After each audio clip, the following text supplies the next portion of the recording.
y se utiliza en mujeres que no han tenido relaciones sexuales. En las que han tenido relaciones sexuales es mejor utilizar la ecografía endovaginal. Entonces, esta es la vejiga que está represionada, que me da una ventana anecoica, el útero en un corte longitudinal, este es el fondo, el cuerpo, y acá se encuentra el cuello del útero, y esta es la vagina. Un corte longitudinal. En un corte transverso, acá tenemos la vejiga, y este es un corte transverso a nivel del útero. Es como que estuviéramos cortando acá como una jamonada, donde estamos visualizando el miometrio y esta zona más central, más hiperecoica, igual que aquí, esto es el endometrio. El endometrio va a ir variando de acuerdo al día del ciclo menstrual. Acá tenemos una ecografía transvaginal.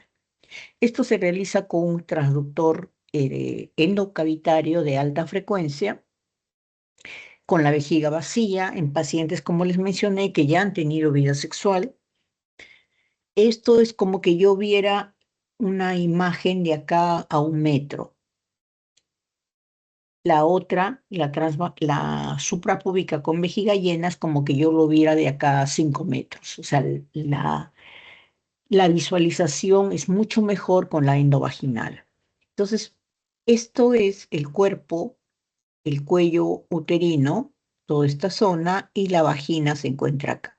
La desventaja de este método es, si bien yo puedo visualizar más cerca las estructuras del útero y de los ovarios, no voy a tener tanta amplitud de visualización. Tengo más o menos entre 7 a 10 centímetros de profundidad. Más no voy a poder yo visualizar. O sea, en útero miomatoso va a ser un poco a veces difícil visualizar la patología. Voy a tener que complementar con el otro estudio suprapúbico.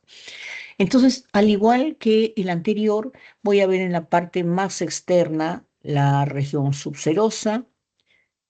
Aquí voy a visualizar el miometrio, y esto es el endometrio más hiperecoico, más blanco, acá lo ven mejor, que va variando de acuerdo, el grosor va variando de acuerdo al ciclo menstrual. Se inicia en 2 o 3 milímetros, llegando hasta aproximadamente 15 milímetros en la fase premenstrual.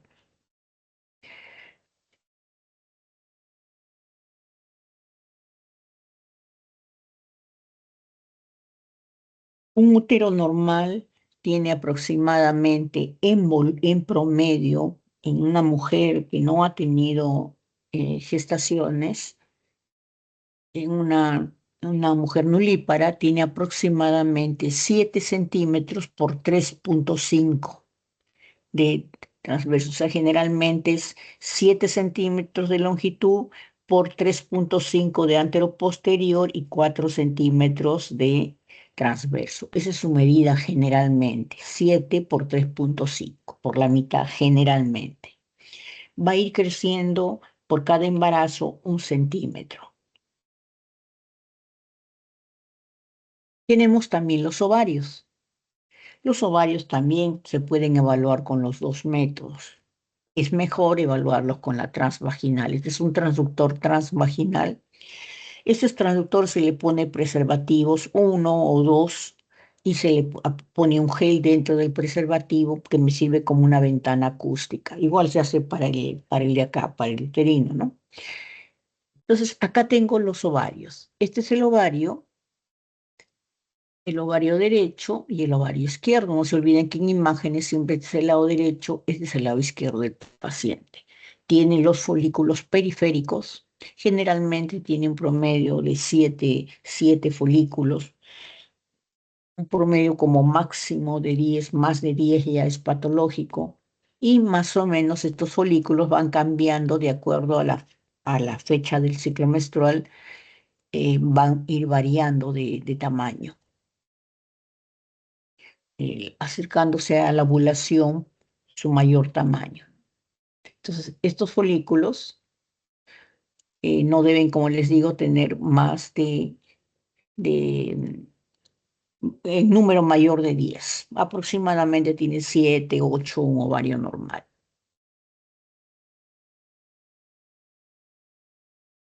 Otro de los métodos que tengo es la tomografía. La tomografía no es un buen método para estudio del útero y menos de los ovarios.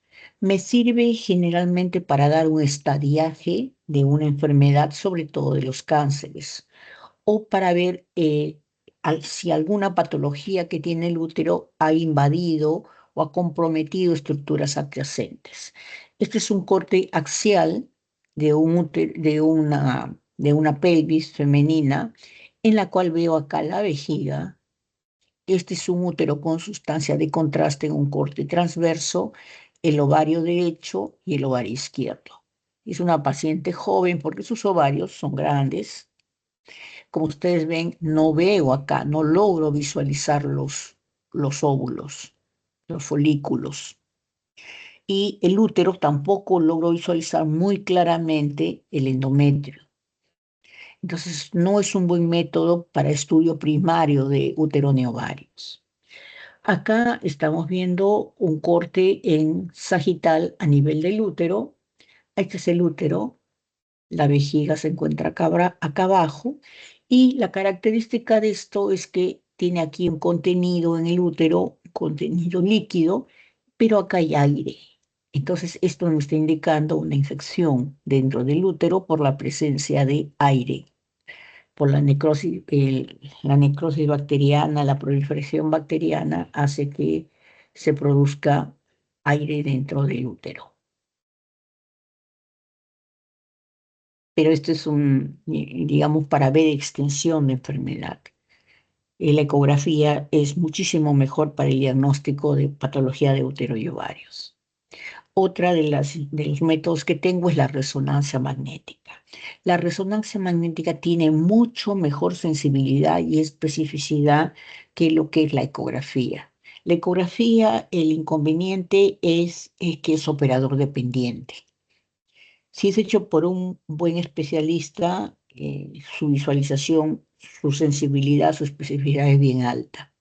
El inconveniente es que a veces, como les digo, es operador dependiente, equipo dependiente. La resonancia magnética tiene una alta sensibilidad y una alta especificidad para patología uterina, complementando, digamos, a lo que ya he visto en la ecografía. Entonces, acá estoy viendo un corte axial del útero, el miometrio, y esto es la parte de la cavidad endometrial. Y acá, en este corte en sagital, en T2, donde el líquido se ve de color blanco, acá estoy viendo la vejiga, el contenido uterino, el, el endometrio y esto es la parte del miometrio. Entonces vamos a ver alguna patología en los diferentes métodos que les he enseñado, que hemos visto. Primero, los miomas. Los miomas son tumores benignos, llamados también fibromas. Son tumores benignos y que pueden presentarse a nivel de la región serosa uterina, dentro del miometrio o por debajo del miometrio en la región submucosa.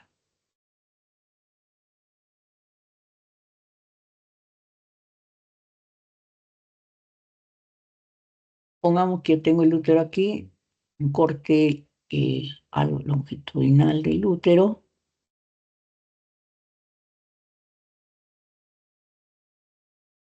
Esto de acá es el endometrio. Hay miomas que se presentan acá en la región subserosa, acá, por debajo de esta zona, y crecen hacia afuera. Entonces, estos miomas subserosos no producen casi ninguna molestia al paciente. Pueden ser grandotes y casi no le van a producir, digamos, ninguna manifestación clínica como son las hemorragias al momento que la paciente menstrua. Pueden ser inmensos y no van a dar mayormente molestias. Estos, cuando la paciente está gestando, crecen también junto con la gestación, pero no producen abortos, están prácticamente afuera del útero, en la región subserosa, como la están viendo acá. Este es un corte, eh, a ver, vamos a ponerles aquí. Este es un corte transverso del útero, este es acá transverso, así, y acá está el mioma. Es un mioma subseroso. Está por fuera, lo que están viendo acá, afuera del útero. Tenemos miomas también que se presentan dentro del mismo miometrio, acá, intramurales. Pueden presentarse uno o varios acá, intramurales. Entonces, estos producen moderado sangrado al momento que la paciente menstrua, metrorragias, que no son tan abundantes y dependiendo del número y del tamaño del fibroma. Mientras más estén cerca al endometrio, más van a producir sangrado, metrorragias. Hay otros miomas que se presentan acá debajo, justo acá debajo del endometrio, en la región submucosa, acá. Así sean chiquititos, así sean pequeñitos, van a producir un abundante sangrado, una abundante menstruación. Son las pacientes que sangran y no paran. Estos son los miomas submucosos. Estos no importa el tamaño, sino el compromiso que hacen al endometrio. Entonces, estos de aquí impiden que la paciente salga gestando, los submucosos. Los intramurales dificultan que la paciente salga gestando, a veces pueden producir abortos espontáneos, estos de acá sí producen abortos. Estos son los más, digamos, peligrosos para la mujer, los más sintomáticos, vamos a poner, son los que producen anemias de 5, 4 o 6, ¿no? O sea, son los que ponen a veces al borde de la muerte de las mujeres por la cantidad de sangrado que producen. Estos son los que no dejan que incluso salgan gestando. Acá salen gestando y a veces hay aumento de abortos. Los de acá no pasa nada. Entonces, miren, acá hay un corte, este es un corte, una ecografía en un corte longitudinal. Esto es más o menos lo que estamos viendo aquí, ¿ya? Este es el cuello y este es el cuerpo. Acá se encuentra el endometrio, más hiperrefringente. Y este mioma es un mioma intramural. Ha crecido en el miometrio, pero fíjense cómo está cerca al endometrio. No ha nacido acá en la subserosa, perdón, en la submucosa, en la parte submucosa, acá no. Ha nacido en el miometrio. Entonces, esto condiciona sangrados, esto condiciona dificultad para que salga gestando. No impide, pero sí dificulta. Acá tenemos otro, miren. Este es un corte longitudinal con un transductor transvaginal. Miren. Esto de acá, todo esto es el endometrio.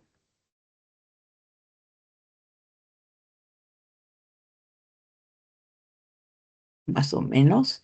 Y miren, justo en la región submucosa, fíjense esta masa de bordes regulares como todos los miomas.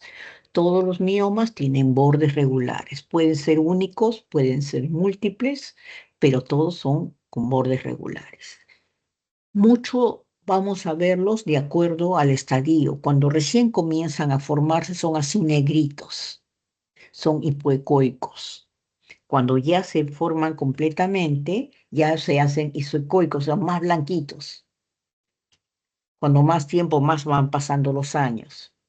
Cuando más tiempo tienen, más van a producir lo que es calcificaciones, ya son miomas, digamos, miomas que ya están calcificados, son miomas que están prácticamente muertos, ¿no? Que ya tienen muchos años dentro de la paciente. Entonces, este, por ejemplo, es un mioma submucoso en la mucosa del paciente. Hay a veces miomas múltiples, como estamos viendo acá. Todo el útero está comprometido, todo el endometrio, todo lo veo comprometido, todo el miometrio se encuentra comprometido acá, como una forma más difusa. Esto se llama adenomiosis. La adenomiosis hace un crecimiento, digamos, de todo el tejido miometrial, un crecimiento difuso. Esto generalmente se presenta en mujeres posmenopáusicas o perimenopáusicas, ¿no? Alrededor por trastornos hormonales. Es como un mioma, pero un poco más difuso. Se llama adenomiosis. Esto ya hemos visto. Acá tenemos miomas en una ecografía. Miren, acá tengo, este es un útero, un corte transverso del útero. Miren aquí, esto es un mioma, este es el endometrio, más o menos. Acá hay un mioma que lo están viendo, que es del mismo color del miometrio. Acá hay un mioma más oscurito, miren. Este está recién iniciando, intramural. Acá hay otro intramural que ya está, digamos, un poquito más maduro, ya se hace un poquito más blanco, se va haciendo ya no negrito, sino se va haciendo un poquito más oscuro, pero ambos son miometriales. Y también tiene este subseroso. Se tiene acá subseroso, ay Dios, subseroso.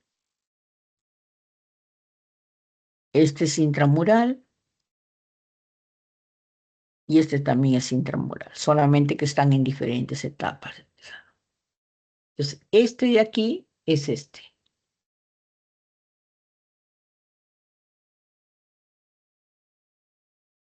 Ahora, en la tomografía no es un buen método para poder diagnosticar miomas, pero sí los voy a poder ver. Entonces, por ejemplo, acá es un útero miomatoso completamente. Miren el borde del útero, todo este es el borde, casi no se ve. Acá está señalando un mioma, acá tiene otro mioma chiquito, acá hay otro, en diferentes, digamos, colores. Eso depende de cómo van apareciendo.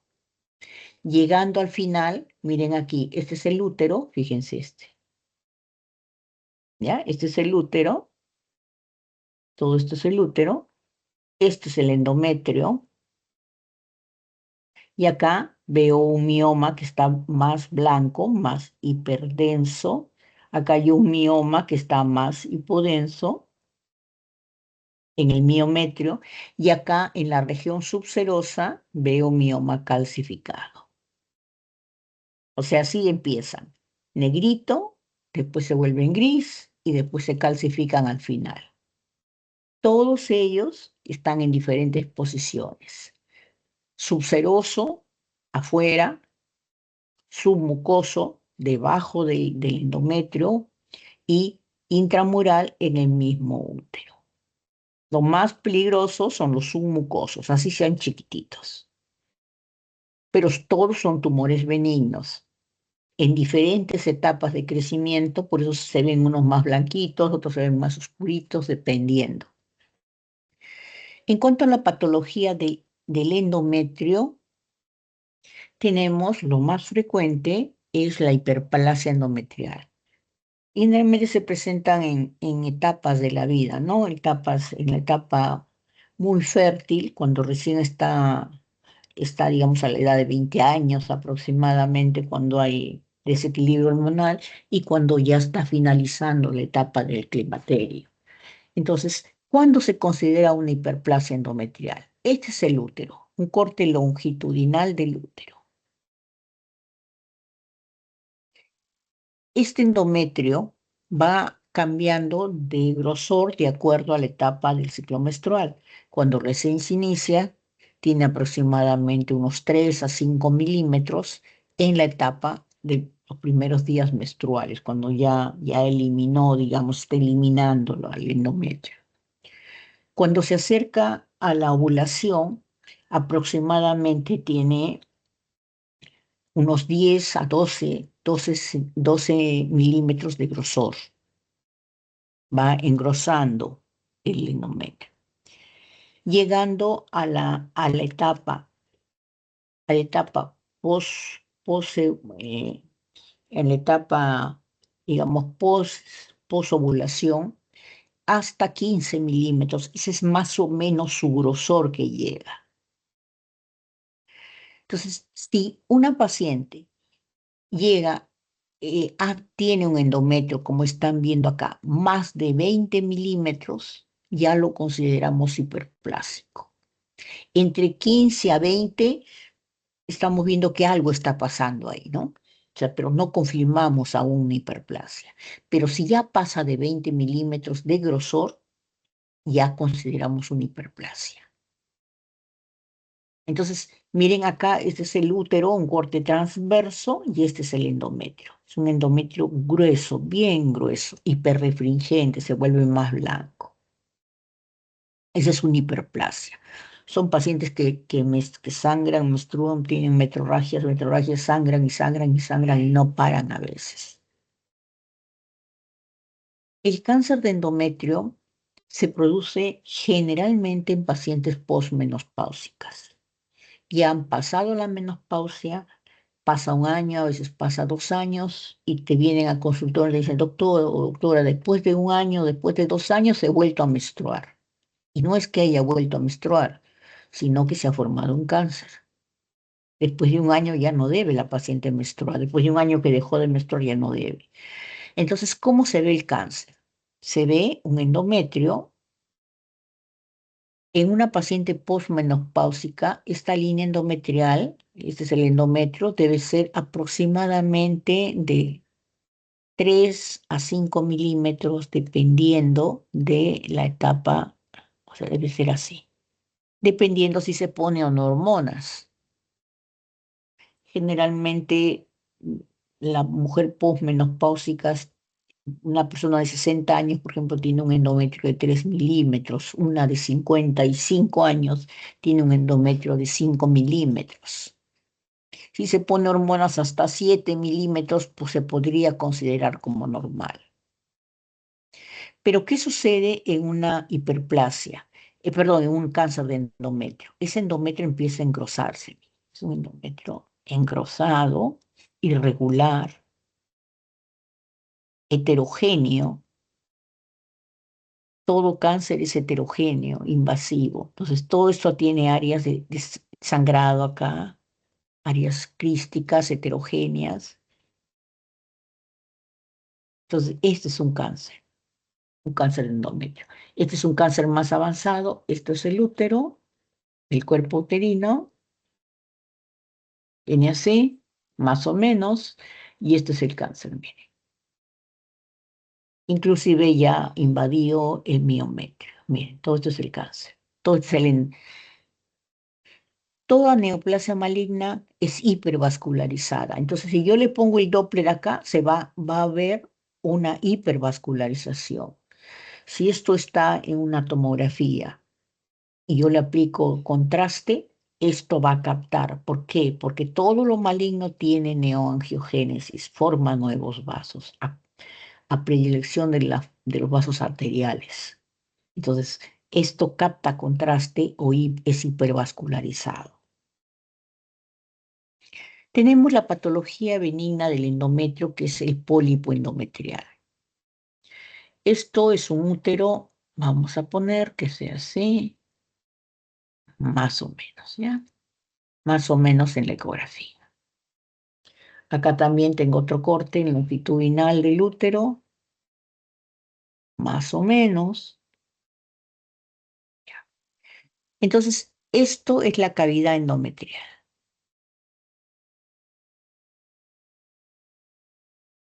Es un endometrio delgadito, miren, delgadito, aquí no se ve, y dirán, ¿por qué está abierto así? Porque para evaluar los pólipos se utiliza un estudio que se llama histerosonografía, en la cual se inyecta líquido dentro de la cavidad uterina para separar las paredes y que yo pueda visualizar la, lo que depende del endometrio. Entonces, este es un pólipo. Una tumoración, generalmente son hiperecoicas, de bordes regulares homogénea. Miren, es homogéneo, que son dependientes de la pared.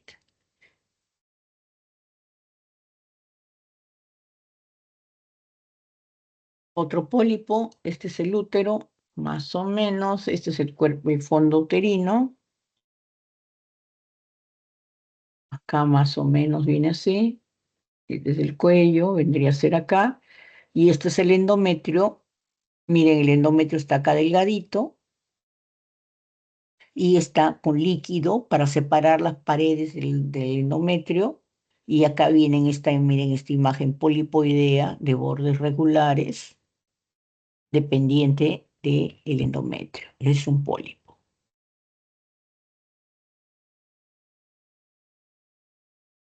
En cuanto a la patología de ovario, lo que más frecuente ustedes van a ver son los quistes. Es lo más frecuente. ¿Por qué se forma un quiste? ¿Cómo se forma? Recuerden que llegando aproximadamente al día 8 de la fecha del ciclo menstrual, ciclo ocho, la mujer los folículos que está en el ovario empiezan a aumentar de tamaño, todos aumentan de tamaño. En el día 10 a 12, uno de ellos aumenta más, el resto también aumentó de tamaño, pero uno de ellos aumenta más, sigue aumentando de tamaño lo que es el folículo de Graf, y el resto empieza a disminuir de tamaño hasta llegar a su tamaño normal. El folículo de Graf revienta, el resto se ha reducido. ¿Qué sucede en algunas pacientes? Estos folículos, alguno de ellos no se reduce. Y por el contrario, sigue aumentando, sigue aumentando, sigue aumentando de tamaño y permanece así, aumentado de tamaño. 3, 4, 5 ciclos menstruales y no reviene. Y de pronto, en alguna de esas que la paciente ya se regula sus hormonas, el quiste se reabsorbe y desaparece. Eso es lo que se llama un quiste funcional. Puede estar varios meses y de pronto desaparece. Entonces, siempre que ustedes tengan un quiste, tienen que hacerle un control durante varios meses. Antes de decidir operarlo ni nada, contrólenlo, porque a veces desaparece. Entonces, generalmente estos quistes funcionales miden más de 3 centímetros. Cuando miden más de 5 y permanecen durante varios ciclos menstruales, a veces los operan, ¿no? Pero en su mayoría de veces desaparecen solos. Entonces son imágenes anecoicas, líquidas, con una pared delgada, que como son benignos no me van a producir ninguna hipervascularización, nada, solamente van a ocupar un lugar. Otro tenemos los quistes endometriósicos. ¿Qué sucede en la endometriosis? La endometriosis es un poquito de tejido endometrial que está por fuera del útero. A veces se localiza encima del ovario, a veces se localiza en la trompa de falopio, a veces está en el peritoneo. Entonces, por un lado, la paciente que tiene endometriosis va a tener mucho sangrado, mucho dolor, perdón, mucho dolor al momento que menstrua. Son las chicas que se mueren de dolor cuando viene su regla. Entonces, ellas son las que tienen endometriosis. Entonces, ese tejido endometrial, cuando está en el ovario, cerca al ovario, o en el ovario mismo, encima del ovario, cuando a la paciente le toque menstruar, va a menstruar también. Parte de esa menstruación parte de esa sangre va a caer dentro de los folículos y se va a llenar con sangre en los folículos y se va a quedar ahí. Entonces, eso permanece, esto es un quiste, es líquido, pero tiene contenido de sangre, por eso es contenido denso. Crecen y esto ya no se reabsorbe, porque la sangre normalmente ya no se reabsorbe. Entonces, estos van destruyendo el ovario. Es por eso que las pacientes sufren, los que tienen endometriosis, sufren de infertilidad. Acá también, miren, esto es un quiste endometriósico, tiene ya algunos, en su interior ya formó, a veces forman algunos tabiques, por la sangre que se coagula van formando algunos tabiques, algunos de ellos, generalmente son contenido denso. Esto yo con el transductor a veces se golpea, lo golpeas y se mueve para saber que no es una masa sólida, ¿no? Sino es quística, el contenido se mueve, son quistes densos. La poliquistosis ovárica es la presencia de más de 10 folículos. Estos pueden ser micropoliquistosis cuando son pequeñitos. Normalmente los folículos miden entre 3 a 5 milímetros. Ese es eh, su promedio normal, digamos, ¿no? En etapa que no están ovulando. Cuando estos folículos crecen más de 5 milímetros, ya los consideramos y permanecen así crecidos durante todo el ciclo menstrual, nosotros ya lo consideramos como si fueran quistes. Cuando son chiquitos, le llamamos micropoliquistosis; cuando son más grandes, poliquistosis ovárica. Entonces, hay criterios para considerar una poliquistosis ovárica. Uno de ellos es que tenga más de 10 folículos periféricos. Otro es que tenga de volumen más de 10 centímetros cúbicos el ovario. Otro es que el 50% de las pacientes con poliquistosis no son infértiles, tienen problemas todos los que tienen poliquistosis tienen problemas en la menstruación, en la ovulación. De esas, 50% logran, digamos, ovular y el otro 50% no. Entonces, miren, son múltiples folículos grandes, mayores de 10 centímetros cúbicos el ovario, cuando se saca el volumen, y esto también, fíjense, acá ya es una poliquistosis más severa todavía, ¿no? Está todo el ovario lleno de quistes.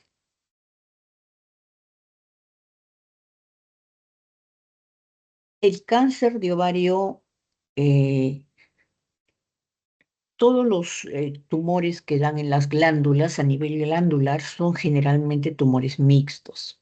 Entonces, en el ovario pasa lo mismo, es una glándula. Entonces, en el ovario voy a tener, los cánceres se presentan en su mayoría tumoraciones mixtas, contenido líquido y contenido sólido.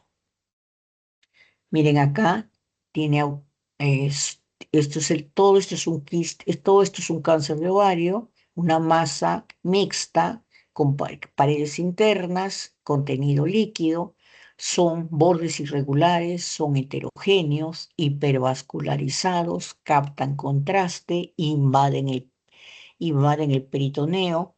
Miren aquí, este es un quiste también, perdón, un cáncer de ovario. Miren esta masa, es una masa irregular, heterogénea, tiene parte líquida, parte sólida, acá hay más sólido, invasivos, y que son hipervascularizados. Miren acá cómo se ve la vascularización en el Doppler, es hipervascularizado. La tomografía y la resonancia magnética me sirven más que nada para estadiaje. Para el útero es un poquito más, digamos, la resonancia magnética me sirve más. Para ovarios, si no. Para ovarios más me sirve para estadiaje. Entonces acá, por ejemplo, en esta tomografía, este es el útero, está lateralizado hacia el lado izquierdo, y este es el cáncer de ovario. una masa mixta, captadora de contraste, heterogénea, áreas líquidas, áreas sólidas, que invade tejidos adyacentes, invade el peritoneo, invade los órganos que están alrededor.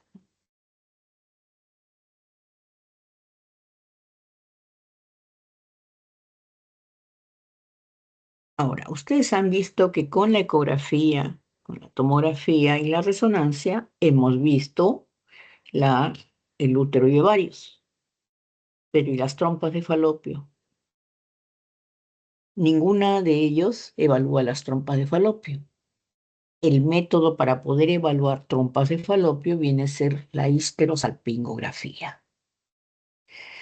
Esto se sigue usando hasta la actualidad en problemas de infertilidad. Su mayor indicación es problemas de infertilidad. Ahora hay mucho problema de infertilidad en relación a años, décadas anteriores, ¿no?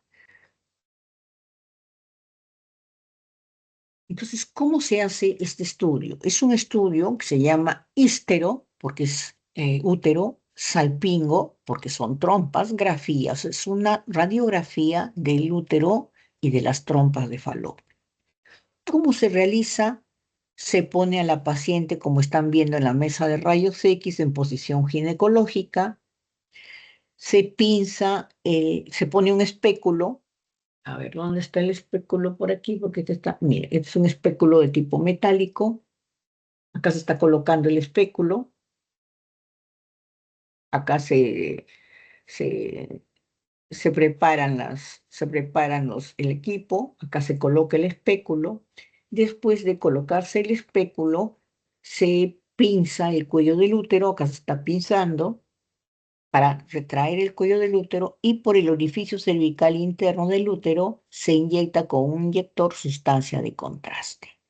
Esto va a hacer que la sustancia de contraste pase por las trompas de falopio. Entonces me va a dar esto. Acá está la pinza que les digo en el cuello uterino. Esto es el orificio cervical interno, donde se aplica un inyector y a través de eso se inyecta sustancia de contraste a la cavidad uterina. Esta es la cavidad. El miometrio está por acá afuera, que no se ve, lo que se ve es la cavidad uterina. Y de ahí pasa a través de los diferentes segmentos de la trompa de falopio hasta la región ampular, hasta acá. Pasa al ampular, pasa a las fibrias y se vacía a peritoneo. Sale a peritoneo. Entonces los ovarios se encuentran en esta zona y del ovario pasa el óvulo a las fibrias y acá pasa a las trompas de falopio para encontrarse con el espermatozoide en el útero. Entonces hace el camino contrario. Entonces si pasa el contraste, quiere decir que las trompas están libres, están normales. Esta es una histerosalpingografía normal.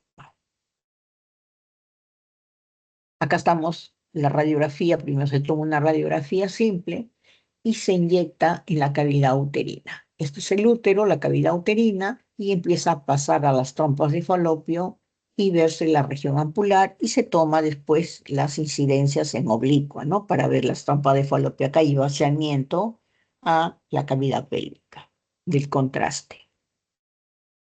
Eso también es igual. La primera placa, el útero, acá también, este es el útero, el cuello uterino. Acá estamos viendo, esto es el espéculo. Acá se han utilizado un espéculo metálico. Este es el inyector, también que es metálico, y se inyecta la sustancia de contraste y me permite ver el trayecto de las trompas de falopio y su vaciamiento al peritoneo. El vaciamiento del contraste al peritoneo. Significa que están las trompas de falopio normales. Entonces, ¿para qué me va a servir? Para ver básicamente infertilidad. Tiene otras indicaciones que son menos frecuentes. La más importante es infertilidad. Miren acá, en la trompa derecha, este es el cuello, esta es la cavidad uterina y esto es la trompa derecha. Acá está la región de la fimbra, la ámpula, la fimbra, y se vacía peritoneo en el lado derecho. En el lado izquierdo, miren, llega acá y ya no hay más. Ahí quedó. hasta ahí. Entonces, esto es una impermeabilidad tubárica del lado izquierdo. Entonces, esta paciente tiene un mes va a tener la posibilidad de gestar, el otro mes no.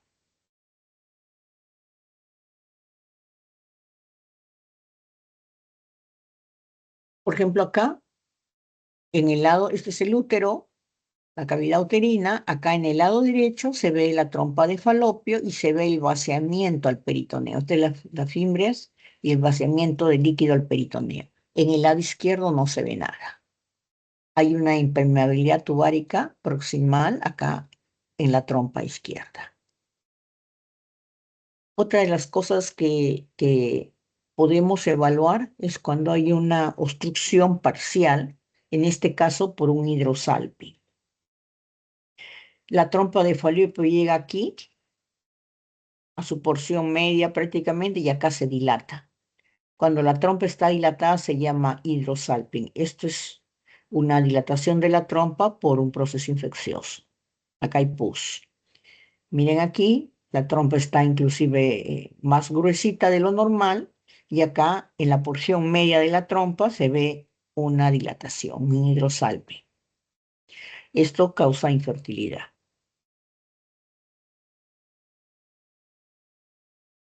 Cuando quieren revertir la ligadura de trompas, también se utiliza este método.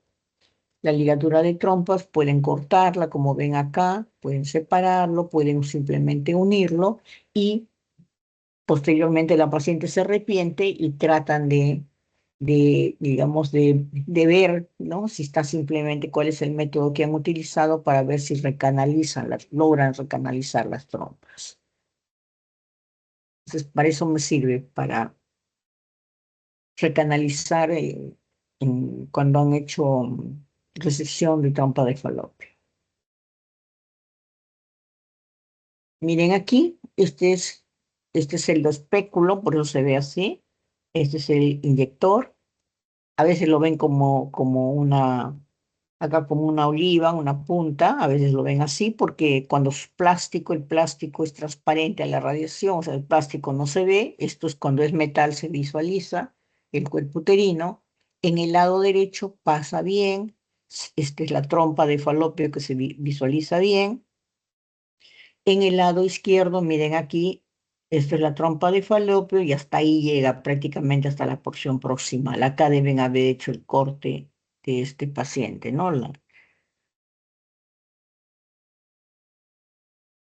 Muchas veces la miomatosis, como les dije, dificulta la gestación, sobre todo cuando los miomas son intramurales. Entonces acá estamos viendo un útero, miren, con un mioma, esta zona de sustracción que no se ve acá, este es un mioma uterino.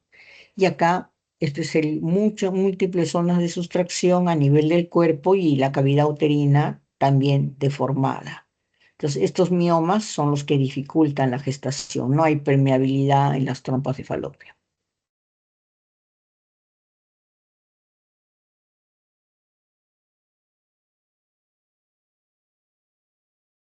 Como les dije, el hidrosalping es la infección de la trompa de falopio con aquí estamos viendo una dilatación en la parte distal de la trompa. Eso se llama hidrosalping, por infección de la trompa de falopio. Se dilatan y eso ocasiona que no sea impermeable la trompa. Acá hay una dilatación severa desde el inicio de la trompa de falopio. Acá solamente la parte distal, acá desde el inicio, ahí es el útero, y acá se inicia, está dilatado, miren, y acá también. Está todo dilatado prácticamente desde los 2 tercios distales se encuentran dilatados. Se llama hidrosalping, que condiciona impermeabilidad tubárica permanente, ¿no?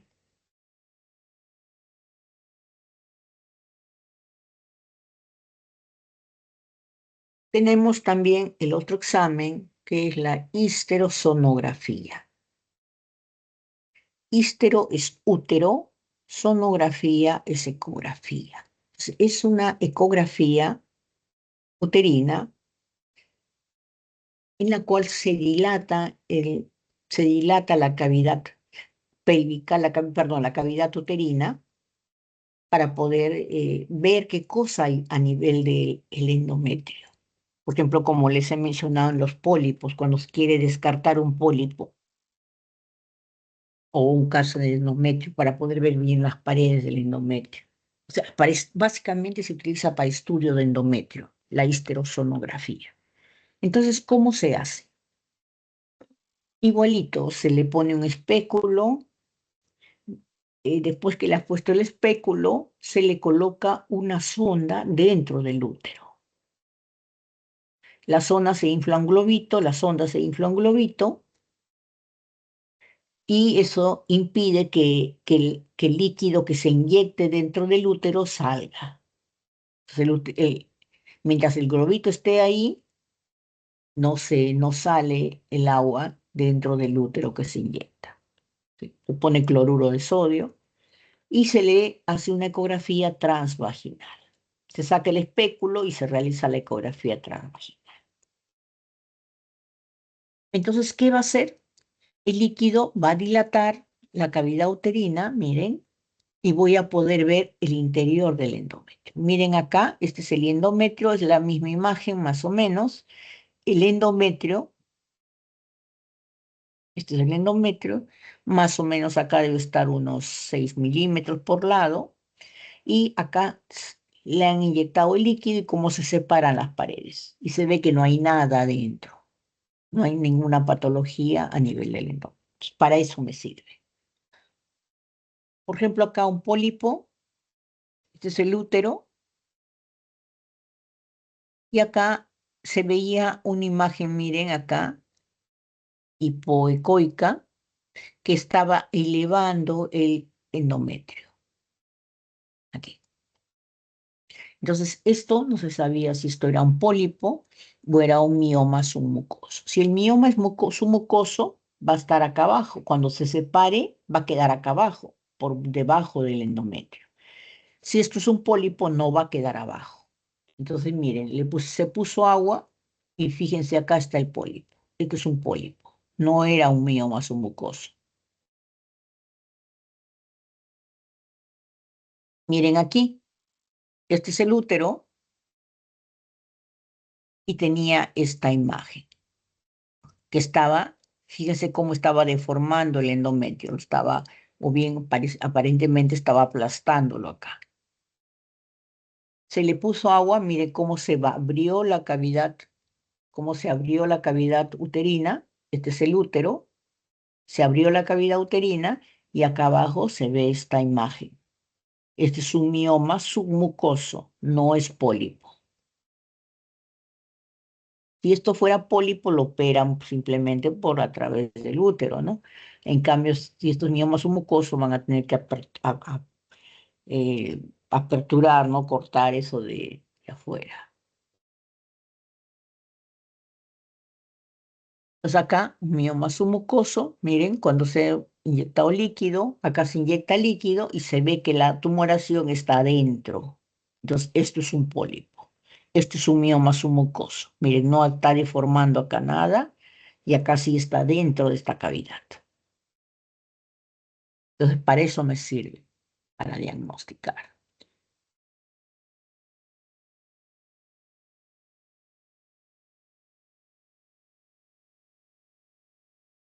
Un minutito.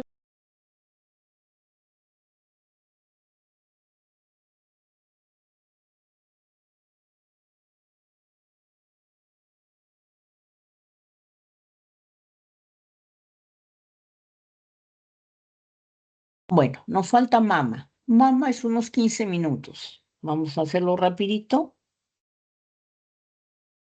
y ya terminamos este capítulo. ¿Alguna pregunta hasta ahí?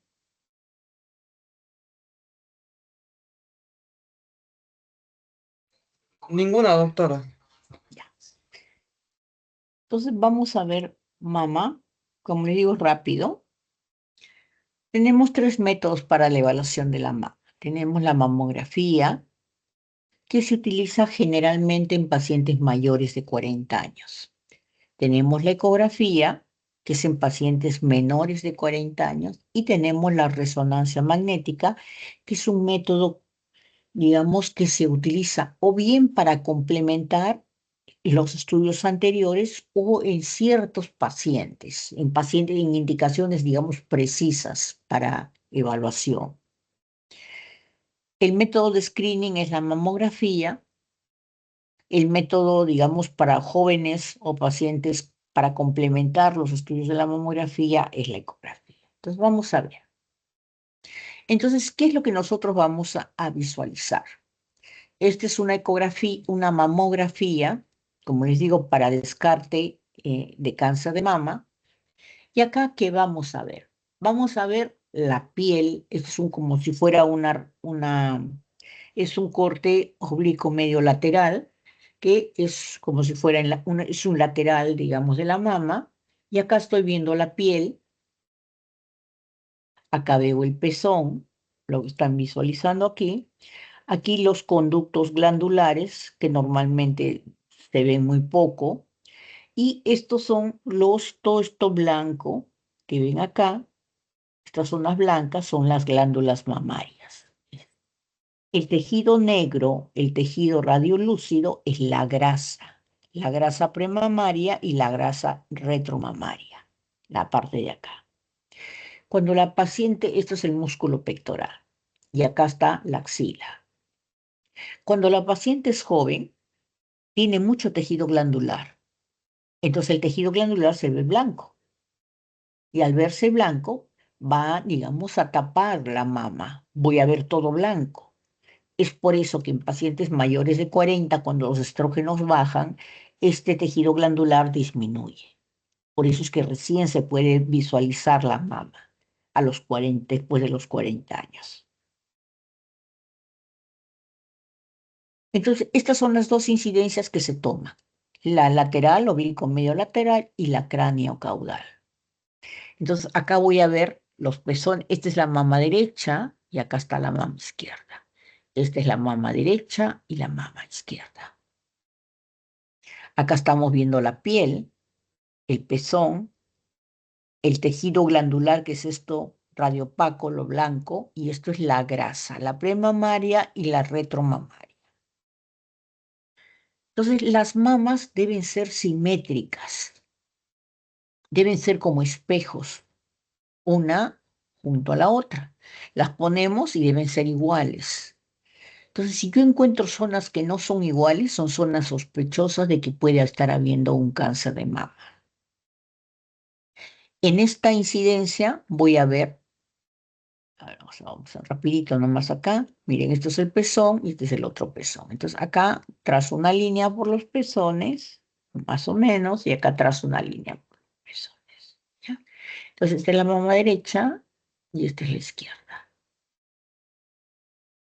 Igual, la derecha y la izquierda. Entonces, en esta incidencia, estos de acá arriba que están sobre la línea de los pezones son los cuadrantes superiores. Superior, superior. Este es el inferior y este es el inferior. En estos de acá, lo que es oblicuo, este se llama oblicuo medio, perdón, este cefalocaudal. Esto de aquí, este es el cuadrante externo y este es el cuadrante interno. Este es el cuadrante externo y este es el cuadrante interno. Entonces, si yo veo un nódulo, vamos a poner que yo encuentre un nódulo acá, en la mama derecha, y lo encuentro aquí. Acá se proyecta el nódulo aquí. Entonces, este nódulo está en el cuadrante súpero interno de la mama derecha. Entonces, así localizo yo. Entonces, voy a tener en la mama, tengo diferentes densidades. Mucho depende de la edad o mucho depende también del paciente.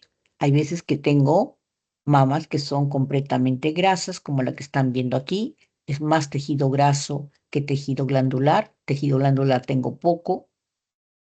Hay mamas que tengo moderadamente tejido glandular y moderadamente tejido graso, va más o menos a la par. Hay mamas que tengo mucho tejido glandular y poco tejido graso, y hay otras mamas, por ejemplo, las mamas de ustedes, las chicas, es así, completamente blanco, mucho tejido glandular. Entonces, esas mamas se categorizan de acuerdo a una categorización de la CR, que significa la densidad de la mama. Esta mama es fácil de encontrar un cáncer, en cambio, esta mama es muy difícil de encontrar un cáncer. Hay pacientes mayores que incluso tienen la mama así. Imagínense cuando han sido jóvenes cómo era su mama, era completamente blanca, ¿no? Entonces, existe una categorización para visualizar lo que yo veo en la mama, una categorización para que todos hablemos el mismo lenguaje. La categoría BRATS. Esta categorización de BRATS, todo se ha puesto, digamos, los órganos tienen una categorización ahora, ¿no? Entonces, pero en la mama, ¿qué significa? BRAT 0, si yo tengo un informe de mama en el que le pongo BRAT 0, significa que el estudio que yo estoy haciendo no me es suficientemente, digamos, no me ayuda.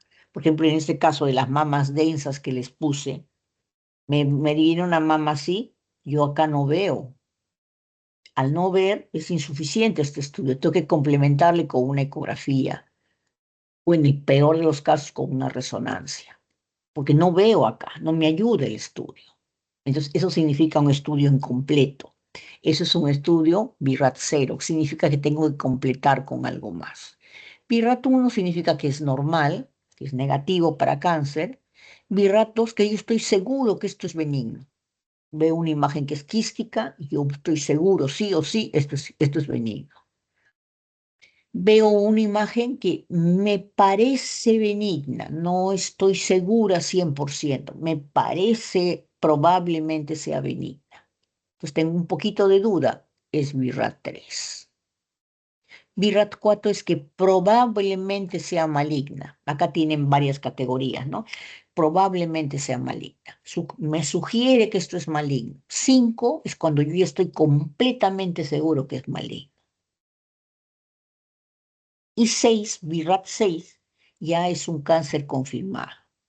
Por ejemplo, ¿cuándo? Cuando, por ejemplo, un cáncer le voy a hacer una biopsia. Voy a hacer una biopsia y le estoy mandando una mamografía.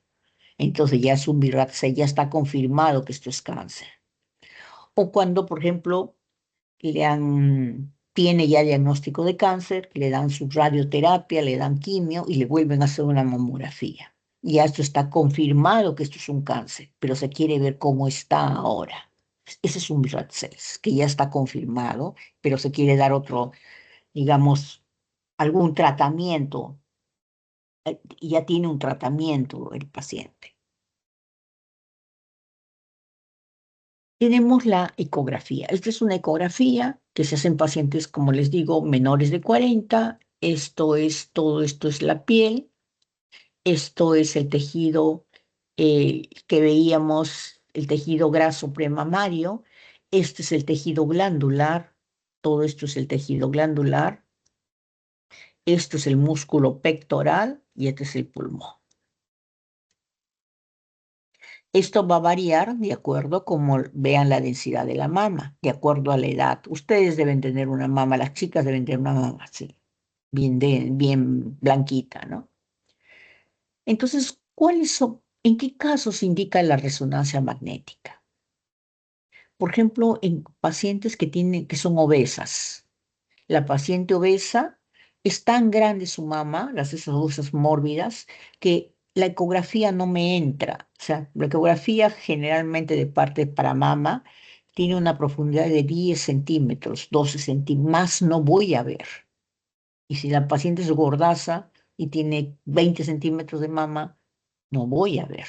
Entonces, en ellos, la mamografía tampoco. Le pongo el chasis y se sale por los lados la mama. Entonces, en pacientes obesas, en obesidad mórbida, en obesas, es una indicación la resonancia magnética.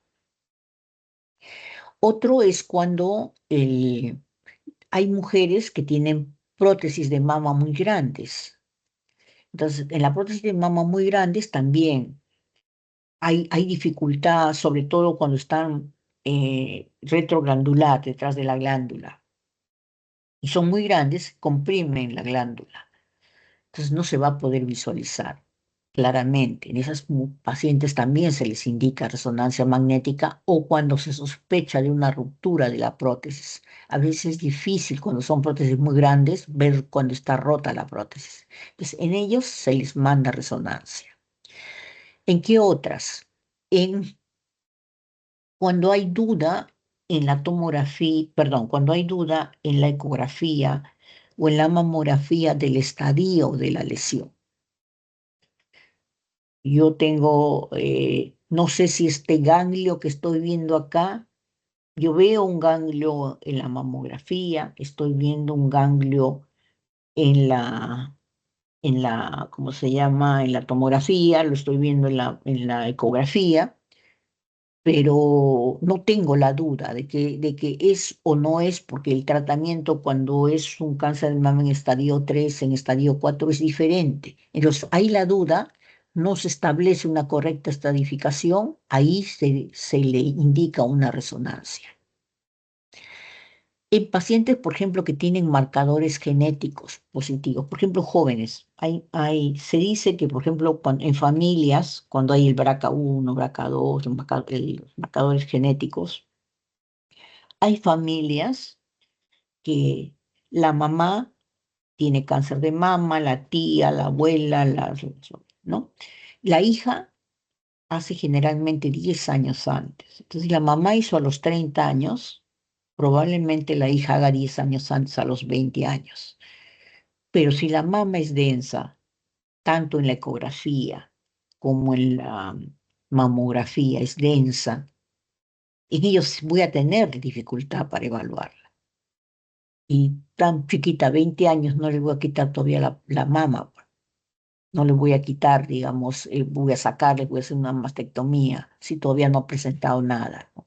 Entonces, en ellos que tienen marcadores genéticos positivos y la ecografía, ni en la ecografía, ni en la mamografía me ayuda, entonces para ellos es la resonancia. Cuando cuando hay duda de recidiva rápida digamos, de un cáncer de mama, en ellos se complementa. Entonces acá estamos viendo cómo veo una mamografía, perdón, una resonancia magnética. Este es en T2 y acá este es en T1. Es para complementar.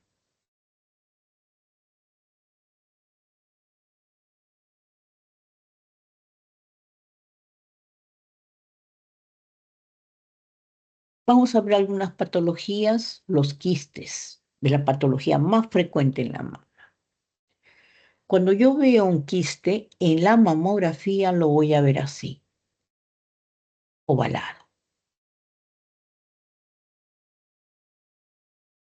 Ovalado de bordes regulares. Radiopaco de bordes regulares. Entonces, la mamografía me va a decir que este es un tumor benigno por sus bordes, por lo que es homogéneo. Recuerden, todo tumor benigno es bordes regulares, homogéneo. Entonces, este es borde regular y homogéneo. Entonces, este es un tumor benigno. Yo estoy segura que este es un tumor benigno. Es un BRAF2, ¿no es cierto? Ya, pero tengo que hacer, para saber si esto es sólido o líquido, tengo que hacerle una ecografía. Entonces, en la ecografía sí voy a poder determinar que esto es un quiste, que es líquido. Es anecoico con una sombra acústica posterior. Perdón, con un refuerzo posterior, una sombra blanca posterior. Eso es un refuerzo posterior. El fibroadenoma es un tumor benigno también, pero es sólido. Es el segundo tumor frecuente. ¿Ven? Miren, es sólido. Perdón, acá vamos acá. Es sólido. A veces es de bordes regulares, como están viendo acá. A veces tiene un poquitito así medio onduladito a veces. pero la mamografía no me va a determinar si me dice esto es benigno, pero me dice si es sólido, le hago la ecografía y veo que esto es sólido. Es un fibroadenoma, bordes regulares. Los fibroadenoma tienen la característica que tienen como una capita, una parecita un poquitito más hiperecoica alrededor. Esa es la característica de los fibroadenomas, de los adenomas en general en todo nuestro cuerpo.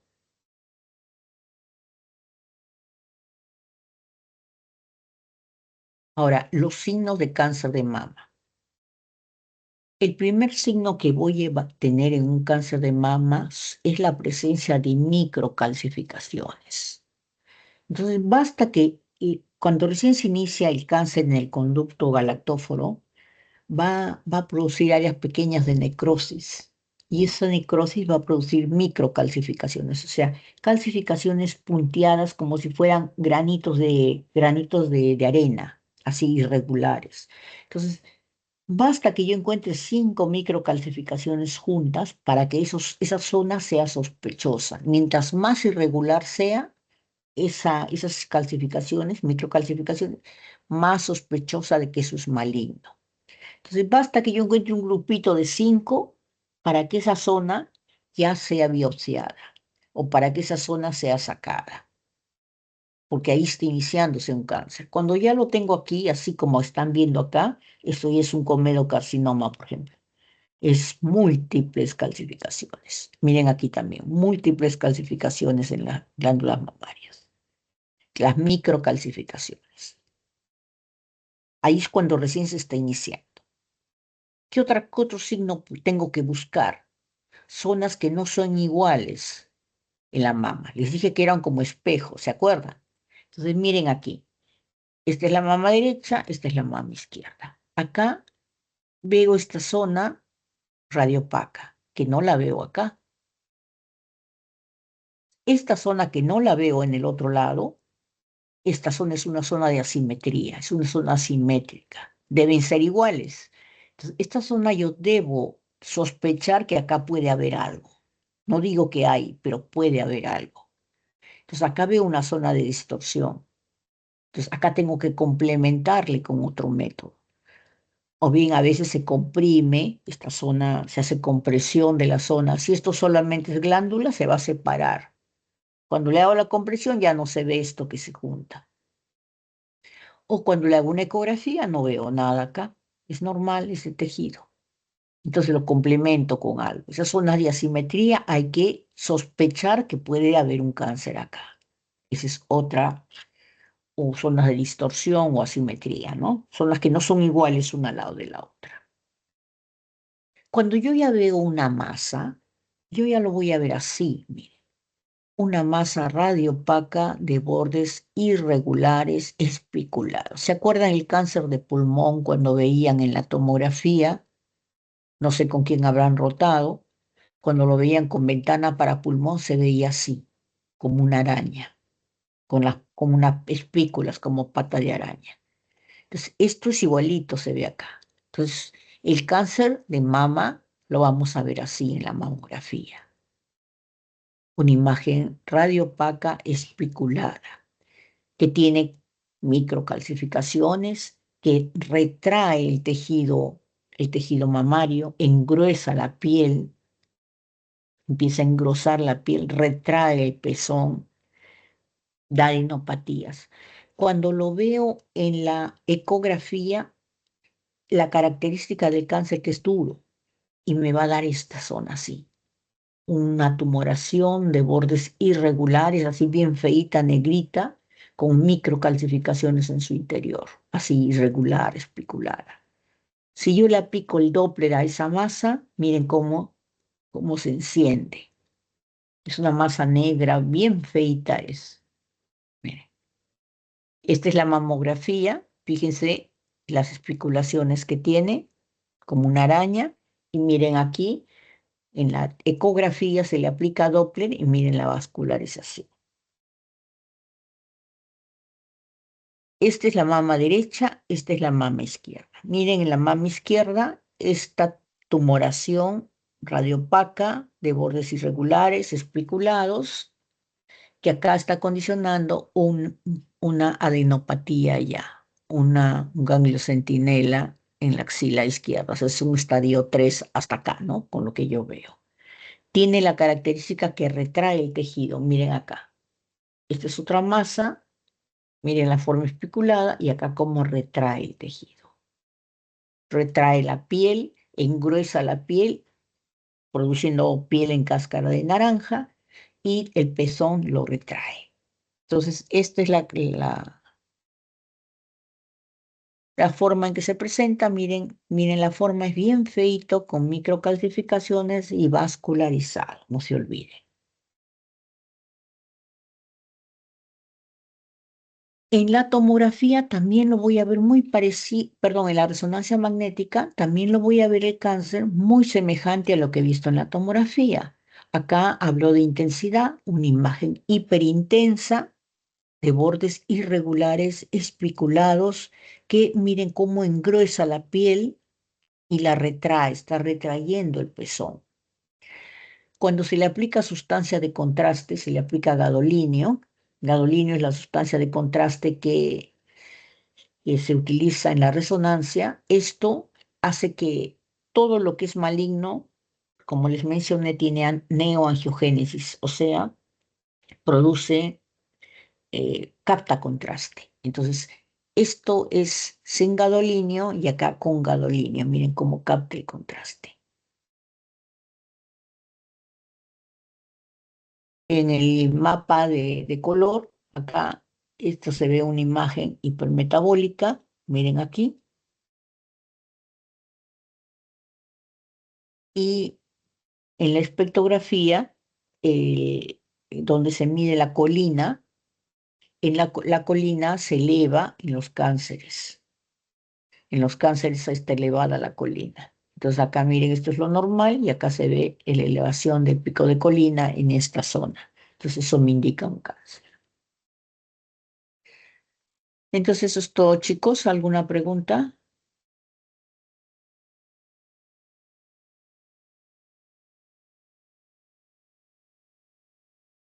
Ninguna, doctora. Ninguna. A ver, está Jordan. Vamos a pasar lista. A ver, está Aarón Navarro, André Maima, Jordan Yacua, Lolo Aiza, Kimberly Medina, María Magaño, Patricia Osco, Walmer Mergalejo, Soy la Silvana, faltando 3. Listo.